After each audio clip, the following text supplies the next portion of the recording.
Hi, welcome to the chapter 18 about personal selling and sales management. So I'm going to take you through and discuss the different aspects of personal selling. Personal selling.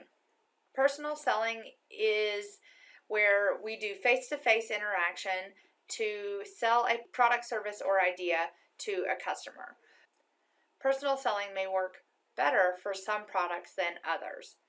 The nice thing about personal selling is that the message can vary according to the motives of the consumer, so you can customize what you're talking about. It can be directed only to qualified prospects. The cost can be controlled by adjusting the size of the sales force in a one-person increment.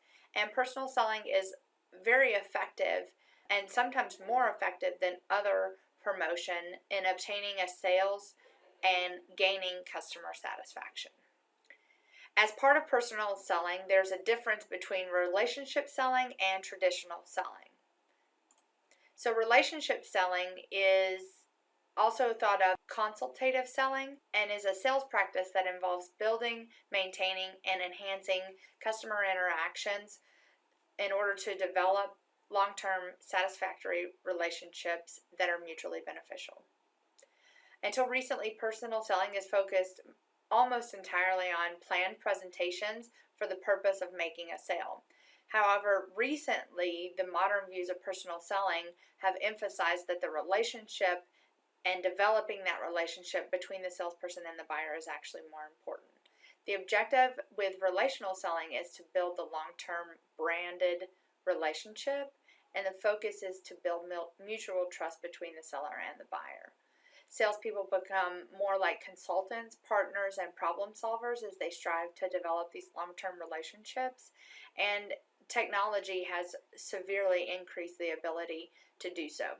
Because of technology, the consumer is no longer an uninformed consumer. Consumers today have so much information at their fingertips, and so the role of traditional salespeople used to be just knowledge disseminators. They taught about their products, and because of technology, that their role has significantly changed into more of what we're seeing, more like consultants, partners, and problem solvers. So this exhibit compares the effectiveness of personal selling and advertising and sales promotions based on certain customers and product characteristics.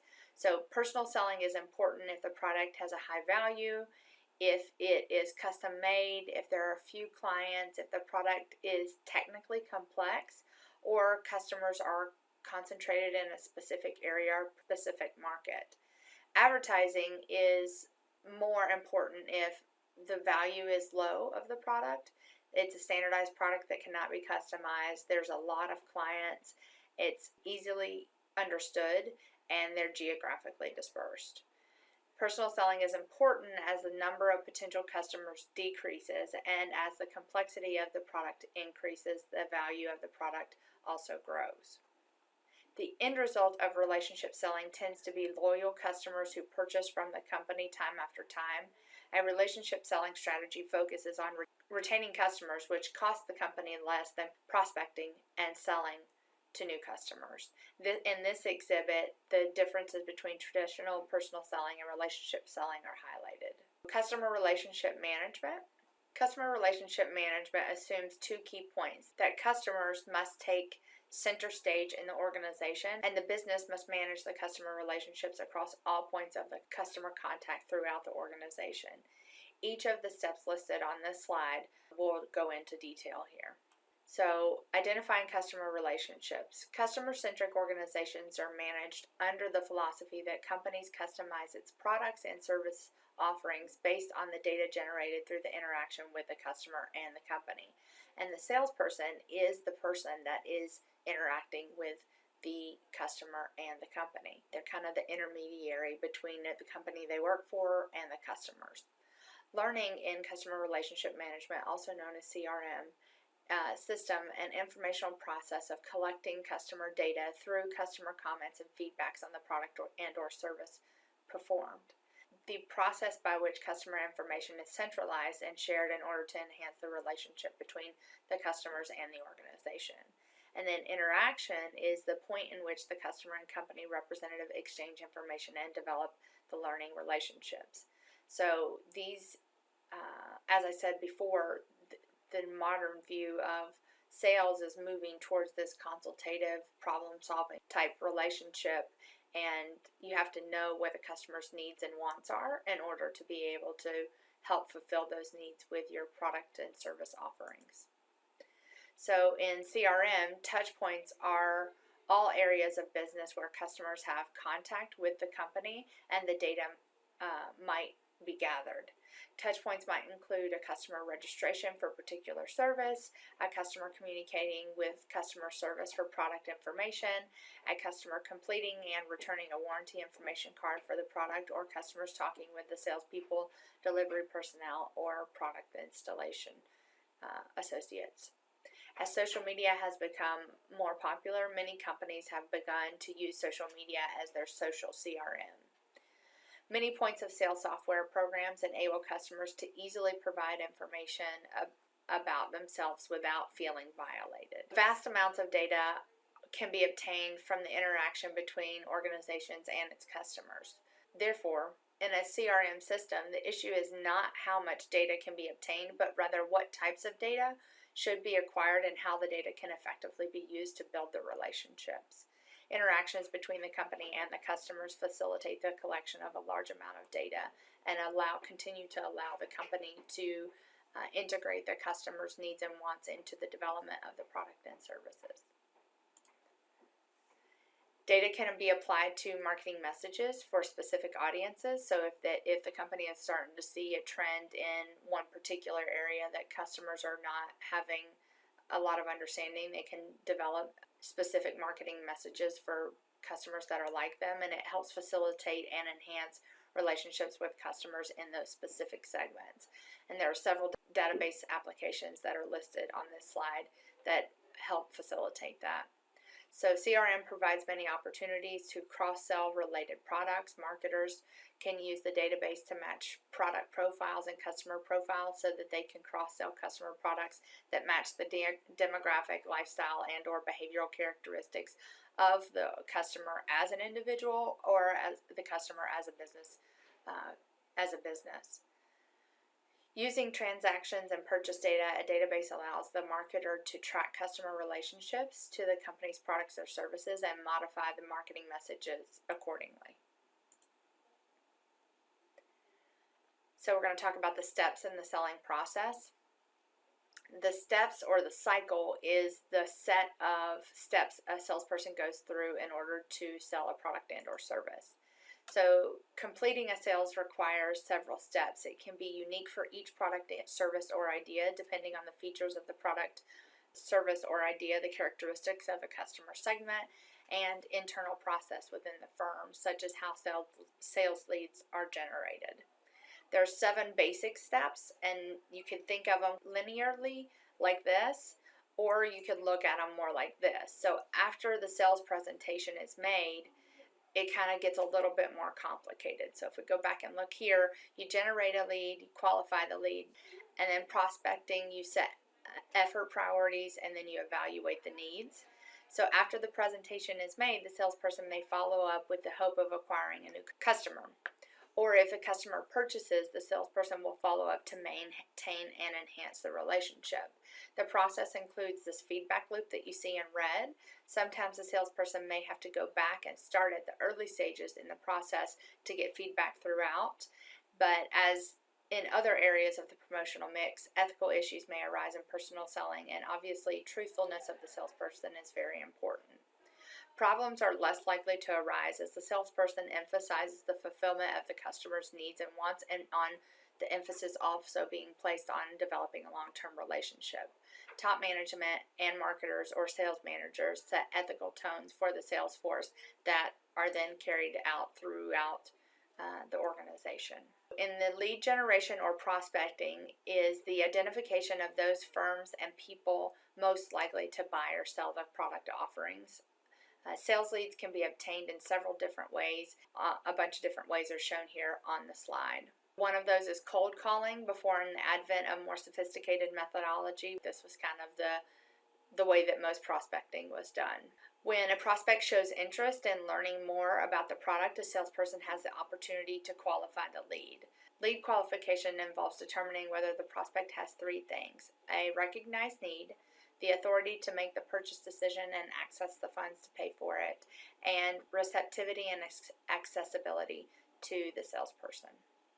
Before approaching customers, the salesperson should learn as much as possible about the prospect's organization and its buyers. This process, called the pre-approach, describes kind of like the homework that must be done by the salesperson before contacting the prospect. The salesperson's ultimate goal during the approach is to conduct a need assessment and to find out as much as possible about the prospect's situation and how and if they have the products, services, or ideas to satisfy that customer's needs and wants. So consultative salespeople kind of need to know a lot about a lot. They need to know a lot about the product or service. They need to know quite a bit about the customer, about the competition, and the industry as a whole. And this ad does a nice job of talking about what consultative selling is, so I'm going to show you this ad. It's helping individuals find their home. It's not an insignificant thing. It's where they're going to put their family. And I take it really seriously. It's where you're going to wake up every day. You have to be happy. Working with Ron was a great experience overall. He was extremely flexible. I felt like he was willing to meet me to show me a property at any given time of the day. I would call Ron, he would always pick up. If he was busy with someone else, he would always call me right back immediately. Ron really wanted to find me the property that best fit me and not just sell me the first thing that came along. There was a couple instances where Ron would even call me when a property would first come out on the market to give me the heads up on it before I even saw it. Working with Ron was overall a great experience, and I would highly recommend him to anybody looking to purchase a home. And remember, the butler did it. Ron makes the process easier for you. He's just easy to work with. He cares about you. He cares about your family. He shows interest in not just developing a business relationship, but a personal relationship. So when you're looking for a beautiful home and you're working with Ron Butler and you just love this property you bought, remember, the butler did it. After a long time of knowing Ron and Ron selling us our first home, selling our first home for us, and now putting us into our new home, it's fair to say the butler did it. To me, it's, whether it takes 5 homes or 50 homes, it's where you're going to live. I'll do what it takes to help you get there. This ad from RE/MAX shows how real estate agents can assist prospective home buyers early in the personal selling process by understanding their unique needs. After compiling information about the client's needs and wants, the salesperson develops a solution in which the salesperson's products, services, or ideas solve the client's problem. These solutions are typically presented as a sales proposal during a formal sales presentation. Usually there is only one opportunity to present solutions, and salespeople must be able to present the proposal and handle the customer's objections confidently and professionally. The salesperson should not take objections personally as confrontations or insults. Instead, objections should be handled as requests for information and can be used in a positive way in order to close the sale. Negotiating plays a key role in closing the sale. Negotiation is the process during which both the salesperson and the prospect offer a special concession in an attempt to arrive at a sales agreement.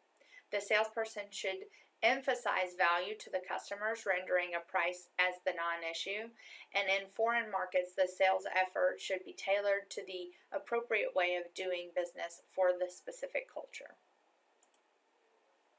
The goal of the relationship selling is to motivate customers to purchase again by developing long-term relationships.